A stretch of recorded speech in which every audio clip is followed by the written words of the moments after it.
అయ్యా సర్పంచ్ నువ్వురా నువ్వు ఒక నిలబడుకున్నావురా రారా నాడా ఏమయ్యా క్రిస్టియనా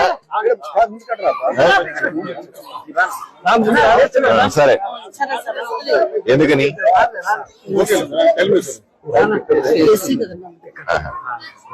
ఏమయ్యా సర్పంచ్ నువ్వు గక్క నిల్చున్నవేంది నువ్వే కదా ముఖ్యం ఇక్కడ రా అని ఆదోని పువ్వు గుర్తుపాటి ఎమ్మెల్యే సర్పంచ్ని షేర్ మీదకి పిలిచిండు.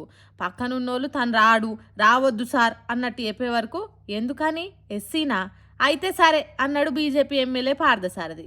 పక్కకే ఉన్న టీడీపీ లీడర్ అమ్మ ఎమ్మెల్యే చెవుల ఆ సర్పంచ్ ఎస్సీ అని చెప్తున్నది. దానికి ఎమ్మెల్యే ఆహా అట్నా అయితే కిందనే నిలవాడు అన్నట్టు చేయి చూపెట్టి స్టేజ్ మీదకి రాకుండా చేసిండు. చూడుండ్రి ఎంతటి సమానత్వం ఉన్నదో కూటమి ప్రభుత్వంలా. రాజ్యాంగం ప్రకారం రిజర్వేషన్లు ఉన్నాయి కాబట్టి దళితుడు ఓ ఊరుకు సర్పంచ్ కాగలిగిండు. కానీ లీడర్ల మనసులో మాత్రం ఇప్పటికీ అంటరాని మనిషి తీరుగానే ఉన్నాడు.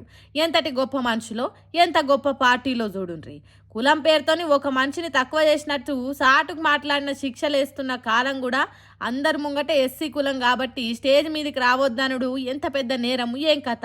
మళ్ళీ ఇదే లీడర్లు అసెంబ్లీలల్లా పార్లమెంట్లల్లా దేశం సమానత్వం సాధించాలి కులమతం లేకుండా అభివృద్ధి జరగాలి అని స్పీచ్లు దంచుతారు నీతులు చెప్తారు. పబ్లిక్లకు వచ్చినప్పుడేమో ఇగో గిట్లా చేస్తారు. ఇటువంటి లీడర్లను అసలు ఎన్నికలలో పోటీ చేయకుండా కోర్టులు శిక్షలేయాలి. అప్పుడన్న కొద్దిగా ఆలోచన చేస్తారు కావచ్చు.